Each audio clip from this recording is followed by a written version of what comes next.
friends, it's Lisa, and today I'm going to be chatting about some spring book releases. So all of these book releases are going to be from the months of April, May, and June. I did do a release video like this at the beginning of the year for the first 3 months of the year. I'm hoping to continue doing these throughout the whole year.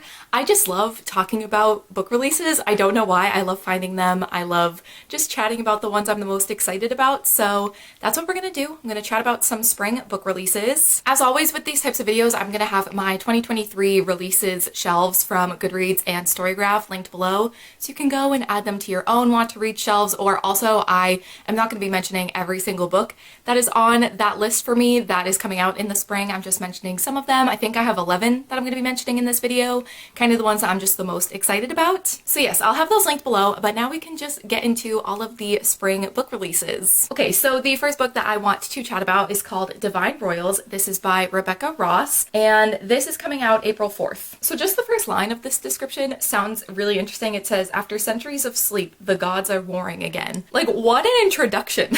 But this book, you're following Iris, who is trying her best to kind of keep her family together. She really wants to win the columnist promotion at the paper that she works for to kind of help her family. Her mother's struggling with addiction, and her brother has gone missing at the front lines of this war. And she starts writing these letters to her brother, and she puts them under the wardrobe, and I guess they start like disappearing, and they're going into the hands of Roman Kit, who is her cold and handsome rival at the paper. And then he starts writing her back, but they're anonymous letters, and they kind of end up forming this connection, and somehow the two of them end up getting sucked into like fighting at the front lines of this war against these gods, and it just sounds really interesting. It does say that they will find love through a magical connection. I think there's some sort of magic that must be happening when she puts these letters under the wardrobe and he is the one finding them, so I'm very interested in that. I think the magic sounds really interesting, and I'm just excited to check it out. I've heard of this author before, but I've never read anything from them, so maybe this will be the one that I end up picking up. Okay, the next book I want to talk about sounds really fun. It's called The Remarkable Retirement of Edna Fisher. This is by E.M. Anderson, and it says it's coming out April 21st. And this also has a great first line of the description. It says, "When you're a geriatric armed with nothing but gumption and knitting needles, stopping a sorcerer from wiping out an entire dragon fighting organization is a tall order." So this is following Edna Fisher, who is this 83-year-old woman who ends up becoming the chosen one. She's kind of the one chosen to save these knights from this dragon-riding sorcerer bent on their destruction. And even though the Council of Wizards typically choose a teenager as the chosen one, for some reason Edna was chosen, even though she doesn't really have a whole lot of background in like fighting and magic and all of that, but she does it anyway because she just wants to go on this adventure. But then it does say, "But as Edna learns about the abuse in the ranks and the sorcerer's history as a knight, she questions if it's really the sorcerer that needs stopping or the knights she's trying to save." It just sounds really fun. I feel like this is going to be another like cozy kind of fantasy type of book, and I don't know, I love the idea of this 83-year-old woman being the chosen one. I feel like I've never read a book like that. I just feel like typically when you read about a chosen one story, it's normally a young person. So I'm sure that there are other books out there that have chosen ones that are a bit older, but I just feel like it's not something that you see as often. So I think this is going to be really fun. It is categorized in the cozy mystery genre, so I just think it's going to be great. There's dragons. I'm just very excited about it. So next up, I of course have to talk about Happy Place by Emily Henry. This is coming out April 25th. So this book, you're following Harriet and Wynne, who are this couple that have been together for a while. They kind of, everyone assumed that they were like this perfect couple, but the two of them actually broke up, and they broke up 6 months prior to this annual trip that them and their friends take to this cottage in Maine, which love Maine, very excited about that setting. So the two of them have broken up, but they have not told their friends this, so they go on this vacation, and instead of telling their friends what has happened, they just pretend to fake date. It does say that the cottage that they typically go to on this vacation is for sale, so this is going to be kind of the last time they're all able to go to this place for this vacation, and they just want it to seem normal. They don't want to upset anyone, or just like, they just want to be able to enjoy that vacation. So they pretend to fake date and pretend that they're still together, and I'm very excited about it. I do love a fake dating trope in a book, in a romance book. It's one of my favorites. I am a wee bit nervous just because this does have the second chance romance trope, which as I read more and more romance, I'm learning not my fave. But I think if there's anyone that I trust to make me like the second chance romance trope, it's Emily Henry. I just trust her. So I think it's gonna be really good, and I also just really love this cover. I love the bright pink. So I don't know, very excited. Love a fake dating situation. I think it's gonna be really good. So those were all of the April releases that I'm excited about. Now we're getting into May. So the first one I want to mention is You Don't Have a Shot by Raquel Marie. So this book, you're following Valentina, or Val, and her entire life is about soccer. Everything that she wants for her future, all of these expectations from her family all have to do with soccer. But she ends up getting in this fight during a playoff game, and she gets in this fight with her rival Letitia, and so she's kind of like embarrassed by this fight that she got in, so she ends up going to like this soccer camp that I think she went to in her childhood, and she ends up getting there and finding out that she's going to be the co-captain for this soccer team with Letitia, and this team is going to be seen by college scouts, so there's kind of a lot of pressure there, so the two of them kind of have to put this rivalry aside and create this alliance to kind of make this all work. It just seems really fun. Again, love a rivals to lovers sort of story, and I don't know, I haven't heard anything bad about Raquel Marie's debut, Ophelia After All. It's on my TBR. I haven't read it yet, but I have a feeling I'm gonna love it. It's on my 5-star predictions for this year, and I've just heard such great things about her books. So I'm excited to see what this one's all about. I think it's gonna be really good, and I'm really excited to actually start reading her books. I need to read Ophelia After All, I know. And You Don't Have a Shot comes out on May 9th. So next up we have The Blood on the Blade by Anna Laldine. This is coming out May 15th. So this is the sequel to The Descent of the Drowned, which came out in 2021. I actually got an arc of it. I think that was the first ever arc I received, and I still think really the only one I've ever had, unless it was given to me by a friend.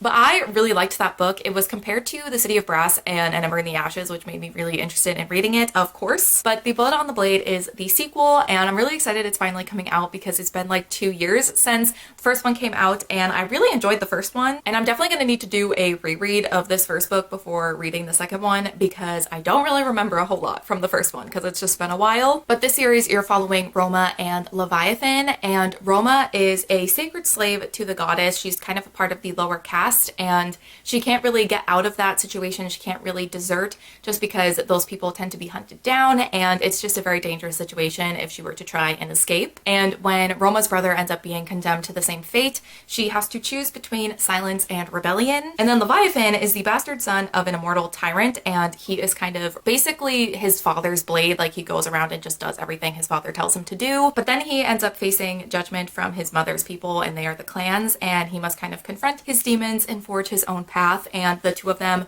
their paths kind of cross. And honestly, like, I definitely need to do a reread because reading this description, I'm like, oh yeah, it's starting to come back to me, but I really still don't remember a whole lot, but I remember really enjoying it. I did give the first one 4.5 stars, so I'm excited that we're finally getting the sequel. I'm doing that thing again where after each book I say that I'm excited for it. I'm excited for all of these books. I feel like I don't need to say it every time, but I do. The next book I'm sure is one that is on a lot of people's anticipated releases for the year. This is Yellow Phase by R.F. Kuang. This is coming out May 16th. So this book, you're following June, who is an author, and she went to school, she attended Yale with this author named Athena. They were the same year at Yale. They also were the same debut year in publishing, but Athena is definitely more successful with her work than June is. It says that Athena's a cross-genre literary darling, and June didn't even get a paperback release. Nobody wants stories about basic white girls, June thinks. Oh my god, this is gonna be so good. But then June ends up witnessing this freak accident that ends up killing Athena, and she ends up stealing Athena's like most recent finished work. And it's a novel about the unsung contributions of Chinese laborers to the British and French war efforts during World War I. So June ends up editing Athena's book a little bit. She sends it to her agent, pretends it's her own. Her publisher ends up rebranding her as Juniper Song, complete with an ambiguously ethnic author photo. It just sounds so wild. This book, I feel like, is going to be such an interesting look at the publishing industry, and it says it takes on questions of diversity, racism, and cultural appropriation, not only in the publishing industry, but the persistent erasure of Asian American voices in history by Western white society. I just think that this is going to be so good. I feel like R.F. Kuang can actually do no wrong. I've only literally read The Poppy War. That's it. Just the first book in that trilogy. But to me, she can do no wrong.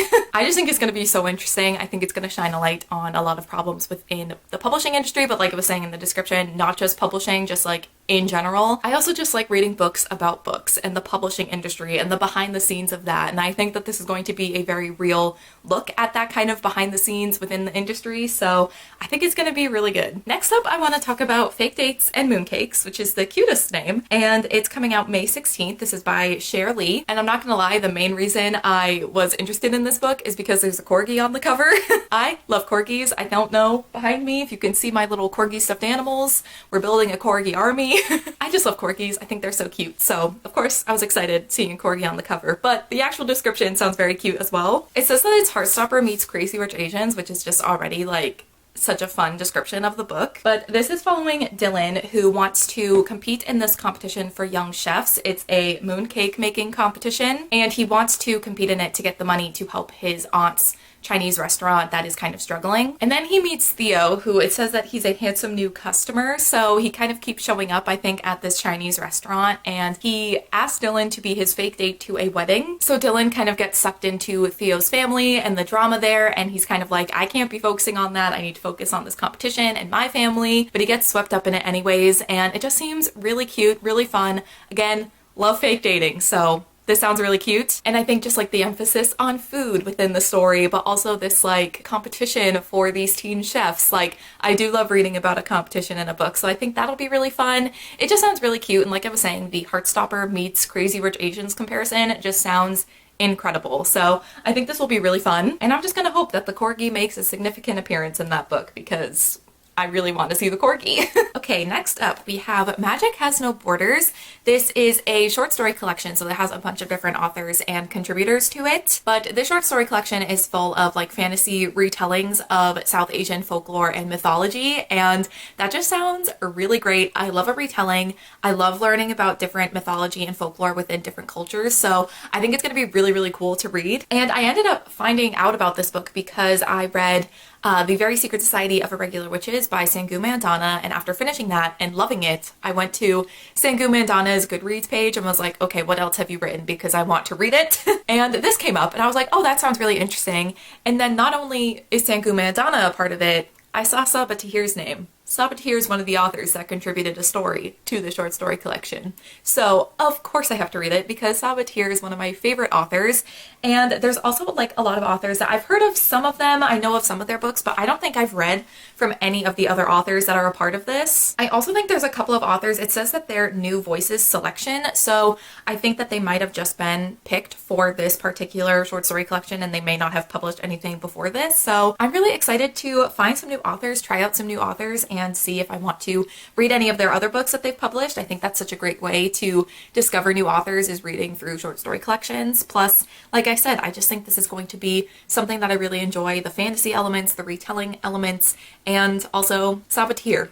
We know I had to read it. Also, I'm just obsessed with the cover of this book. I think it's one of the coolest covers I've ever seen. Okay, so I think that was the last May release. We're now getting into the June releases. I only have a couple that I wanted to mention. So the first one is Reckless by Elsie Silver. This is the fourth book in the Chestnut Springs series, which is a romance companion series that I read back in February. I read all three of the ones that have been released, and I'm really enjoying it so far. And because this is a companion series, a lot of the characters kind of cross over into all the other books. We start to see characters who are going to get their own book before they get their own book. So this one is following Theo and Winter. And Theo is a bull rider, so he was friends with Rhett, who was the main character in the first book. And immediately after reading that first book and being introduced to Theo, I was like, he needs his own book because I want it. I need it. And Winter is actually the sister to Summer, who was the main character in the first book. And I don't want to I don't want to see too much about the description. I kind of just want to go into this book and see what happens. Just like knowing the characters and what their dynamic was before this book and who their characters were before. I'm very interested to see this couple happen. I will say that the last sentence of the description says that a little plus sign is going to make this secret impossible to keep.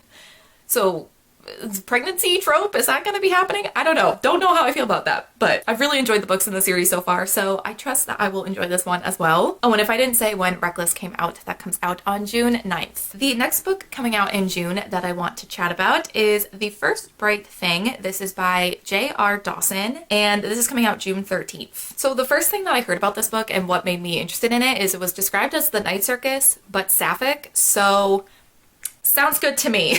This is following Ringmaster, or Rin, and she is able to like time travel. She can jump to different moments in time as easily as her wife Odette soars from bar to bar on the trapeze. And I think the circus it says it's like a safe haven for magical misfits and outcasts known as Sparks. And it says that the world is still reeling from World War I, so Rin and her circus end up traveling to the Midwest to kind of just offer a bit of a break from the things going on in this world and to provide a bit of an escape. But then there are a few things that are starting to threaten this circus. There is an impending war that the Sparks can see barreling towards their show and everyone in it. And then there's also another circus with a ringmaster that has this very like terrifying power. And it says that Rin Circus has something he wants and he won't stop until it's his. So this one sounds really intriguing. I know it's probably just being compared to the Night Circus because it's about a circus, but I'm wondering if the kind of vibes and the atmosphere and the writing, if anything else is going to be similar, because that's definitely like when I read The Night Circus recently, the atmosphere was incredible. So I'm kind of hoping that this book kind of has the same sort of thing, but also this rivalry between these two ringmasters and the other ringmaster having this dangerous power. It just seems very interesting. So this is definitely one that I'm going to be checking out. All right, so the last book that I'm going to chat about for the spring releases is The 7-Year Slip by Ashley Poston. This is coming out June 27th. I'm really excited that Ashley Poston is continuing to write adult romances because I read The Dead Romantics last year and loved it. So I don't know how long she's planning on writing adult romances, but I will continue to read them as long as they are releasing them. And I also really love that both of her adult romances kind of have this like magical element to it, because this one is following Clementine and it says that she's an overworked book publicist with a perfectly planned future. But that perfectly planned out future ends up kind of hitting a bump in the road when she ends up being in her late aunt's kitchen in her apartment and this man shows up. And it turns out this man is from 7 years in the past. So this sounds like it's gonna get quite complicated when they inevitably fall in love, because he is quite literally 7 years in the past and she is 7 years in his future. But like The Dead Romantics, I think this is probably going to be really emotional but also have some fun and funny moments as well. So definitely really looking forward to this one. But that is it. Those are some of my anticipated releases for the spring. Of course, that is not all of them. There were a bunch that I didn't mention, but these are the ones that I'm like the most excited about and just anticipating the most. But definitely let me know any anticipated releases that you have, whether they're spring releases or just releases for the rest of the year. I would love to hear them and add them to my list. But I think that is going to be it for this video. So thank you all so much for watching and I will see you in my next one. Bye.